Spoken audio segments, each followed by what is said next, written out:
I'm Maya Rivera. I'm 34 and I run a small neighborhood bakery called Loaf and Ledger. My kids, Nora, 10, and Ben, 7, are everything to me.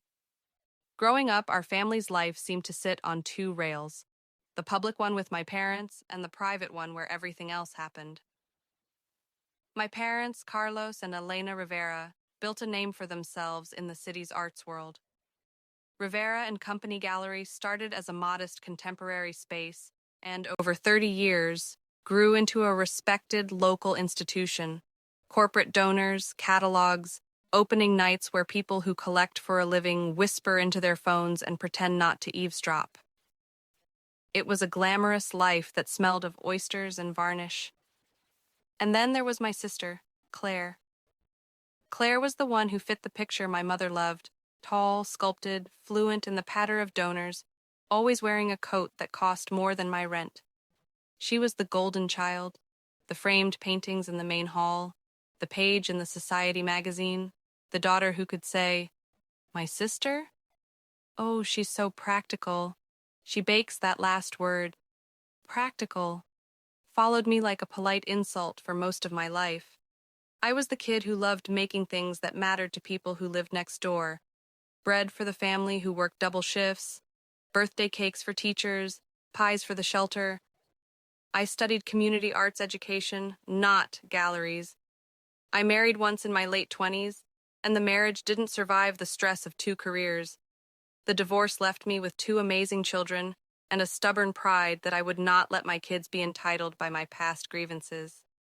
Those Sunday gatherings at my parents' gallery were always an exercise in subtle measurement. Claire would glide in with her kids, perfectly polished, and my children, who spilled juice and asked a dozen questions during cocktail hour, were gently ushered toward corners. My mother would say things like, "You have simply never been interested in the finer things, Maya," in a voice that sounded almost admiring, only it wasn't. For years I swallowed it. I reminded myself that family is messy and that we should tolerate people who loved us imperfectly. Nora learned to smile and fold her hands. Ben learned to speak softly and only when spoken to. We played the part, ate the plates we were given, and left behind the coloring pages that never made it onto the gallery wall. Everything changed in late spring at the gallery's annual donor gala. They rent the museum hall, invite the city's most generous patrons, and use the evening to announce an acquisition or to celebrate a new board member. Claire had organized a Friends of the Gallery preview, official invites, champagne, and a silent auction. And my children were there because I thought it was important for them to see the world my parents lived in. We arrived late. My car had a flat. We pulled up with flour dust on my cardigan from the morning's bread. I remember tying Nora's hair back in a clumsy ponytail and worrying about her shoes. Claire slid into the room, radiant as a spotlight. My parents smiled, that crisp social smile, the one that only showed on the top line of their faces. It began as tiny things. Claire's child asked for a special entree, and a server scurried. My kids asked if they could have pasta and were told, "We'll bring them something from the staff kitchen." My chest tightened, but I explained it away. Maybe the dinner menu was limited. Maybe it was a mistake. But later, when the donors were listening and the cameras were near, my mother, perhaps feeling flush with the scene, announced loudly, "Since Claire and her family are in town and Bradley's company is sponsoring the evening, why don't Claire's children be seated at the main table? Meanwhile, Maya's children can have the staff room. It's more practical." It hit me like cold glass. Nora's smile fell. Ben's small hand found mine and squeezed. I felt it then, the old pattern, the accepted second class. My face burned not because I was angry. It burned from a kind of deep, cumulative embarrassment, a ledger of every small slight balanced in that moment. I got up. I excused myself. I told my children we were leaving. I didn't shout or make a scene. I gathered our things while Claire looked surprised, and my parents looked appropriately wounded by my departure. Outside, In the cool air under the gallery awning, I pulled the car door shut and sat there for a long time with the engine ticking. I should have left it as that, a night of hurt. But later that week, while going through bills and planning the term at the bakery, I received an email that made my breath catch from Elliot Marquez, the gallery's longtime bookkeeper. Elliot and I had always been cordial. He felt like family staff, one of those fixtures who declined my coffee but greeted the kids with a nod. He'd been with Rivera and Company long before they bought their townhouse in the historic district. We never spoke about money. Bookkeepers are invisible that way. Their work appears as a line on a spreadsheet and then evaporates. His email was short. Maya, we need to talk. Come by the office. Not a message I send lightly, I almost ignored it. Instead, I closed early at the bakery and went in. Elliot looked 30 pounds older. His hands trembled when he handed me a thin envelope thick with photocopies, bank statements, transfer receipts, emails with subject lines like urgent liquidity and offshore placement. He slid a paper across the desk and said quietly, "They're worse off than anyone realizes. They've been borrowing against everything. The gallery is underwater. There are liens on the building you've been coming to for years. Claire's spending isn't covered by the donors. Her lifestyle is exceeding whatever funds we have left." He told me in the careful language of accountants that for years the gallery's books had been propped up with loans from private lenders and a complicated web of shell companies set up to hide cash flow problems. "It's legal in some corners," he said, "but it's not sustainable. If the lenders demand payment, the assets will be auctioned. The building, the collection, everything I did, what I always do when shock comes. I tried to figure out what to do next." Elliot wasn't a conspirator. He was exhausted and scared. He'd watched staff furloughed quietly. He'd seen invoices go unpaid and artists' checks bounce. He confided that he'd been looking for a way to protect the employees, the people Claire and my parents glossed over, and he thought I could help. "How?" "I'm a baker," I said, "and a single mother. I do bread, not bailouts." He looked up and said, "You've got a village, Maya. You bake for people who turn out for causes. You have friends in the community. If we expose the truth, if we do it carefully, we can stop the worst of this from falling on the staff and artists. And," he paused, "you can also take this building if it goes to auction. You have the moral authority to create something different." It sounded like a crazy plan, but the tremble in his hands and the way his eyes darted to the photocopies told me he wasn't playing games. Revenge in these stories is rarely immediate. It's patient, methodical, and, most importantly, legal. Elliot and I, with the help of a friend who works at the local newspaper, began to map out a plan. Step 1. Protect the staff and artists. We quietly reached out to a handful of tenants and freelance artists who had been stiffed on payments. They signed statements. We offered pro bono help with legal counsel through a nonprofit lawyer who owes the city favors because we feed her staff during conferences. Step 2. Confirm the facts. Elliot pulled together a packet of documents showing the loans, the liens, and a chronology of bounced payments. He redacted anything that would expose private donor information illegally, but he had enough to show a pattern of mismanagement and risky loans made without disclosure to the board.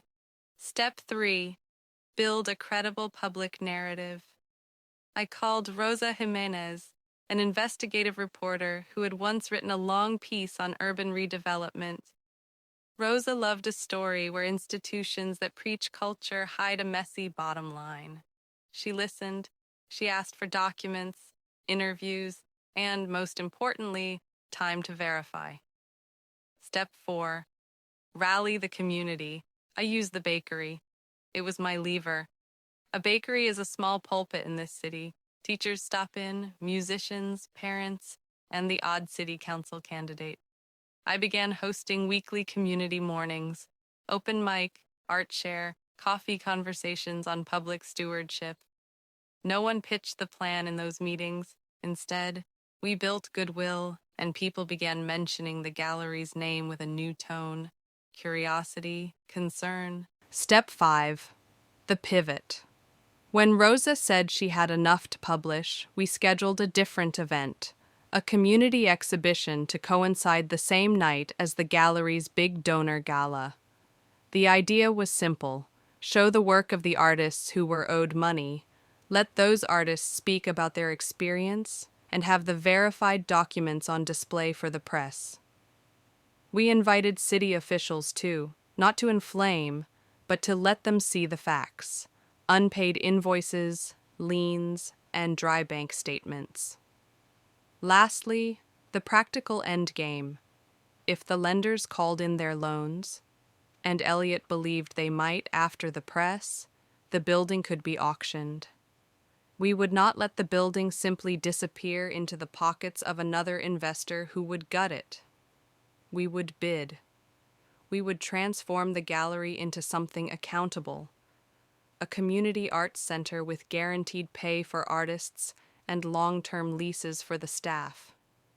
It sounds audacious. It sounds like soap opera. But built into every step was a legal and ethical guardrail: documents verified, witnesses willing to testify, counsel ready. This wasn't a hack or a smear. It was the truth, organized and presented. The night came. The gallery held its gala with its champagne towers, and across town, in a repurposed warehouse, we hosted the Community Arts and Truth exhibition. I baked through the day, sourdough loaves and small lemon tarts, and packed a van with food, banners, and framed statements from artists. The gallery's donor gala was glittering, and Claire, as the hostess of the evening, looked luminous as the cameras found her. At the same time, Rosa's piece went live online, a carefully reported exposé titled "Behind the Paint: When Culture Hides Debt." It laid out the loans, the liens, and the timeline of unpaid wages. The piece included quotes from staff and copies of the key documents, everything verified by an independent auditor Rosa's paper employed for a week. Within an hour, the story had ripples. Local donors who had pledged in private texted their apologies and expressed discomfort. One sponsor quietly withdrew a major pledge when his legal team suggested association risk. The museum's board chair called an emergency meeting. At our event, the room was full of people who had been working in the gallery for years: curators who'd never been thanked, assistants, studio artists whose lives depended on a single exhibition sale. They had their voices. They told stories about bounced checks and promises. They told the press directly how the gallery had taken advantage of their labor. It was not vindictive. It was, in many ways, painfully human. By midnight, banks were calling. Phone lines at the gallery were ringing with legal counsel. The lenders, who only needed a hint of crisis to accelerate their timeline, notified the gallery's board that they were invoking clauses in the loan agreements. The building's mortgage had come due in a way no one could deny. 2 weeks later, the building was scheduled for an auction. The timeline moved fast because when lenders smell trouble, the process can be rapid. We raised money in ways you'd expect, and some you wouldn't. A crowdfunding campaign structured around preserving art spaces, a small grant from a community foundation that had seen the reporting, and private donations from people who had once been anonymous customers at my bakery and now wanted to protect a public good. The auction was tense. Claire and my parents tried to buy the building back with a private investor, a rescue they had quietly negotiated with 2 days prior. But the lender, now impatient, wanted transparency and an outright buyer who would clear the debt. The auctioneer hammered the gavel. We were not the largest bidder that day, but our pledge came with a community plan and a legal structure that would guarantee support for artists and staff. That mattered to some of the trustees weighing the sale. After a long afternoon and a final flurry, the gavel fell. Loaf and Ledger Community Arts Center, the name I had scribbled on a napkin months earlier, won the bid. It was not a cinematic moment with champagne corks popping. It was paperwork, signatures, and the heavy, weary relief of people who could finally plan a month ahead without wondering whether their rent checks would bounce. Claire and my parents watched from the crowd, stunned. What followed was messy, and I don't pretend revenge cleaned everything. My parents had to face creditors and sell personal assets. Claire had to downsize. Their public image suffered. Invites stopped arriving. The city's cultural council opened an inquiry. There were lawsuits, depositions, and nights I stayed up with leaden stomachs, convinced I'd overplayed our hand. But what I wanted, what Elliot and I had hoped for, was a house for the people who kept that gallery alive. We hired the assistant curators back on living wages. We set up a fund so artists were paid up front. We created a sliding scale for studio space so emerging artists could grow.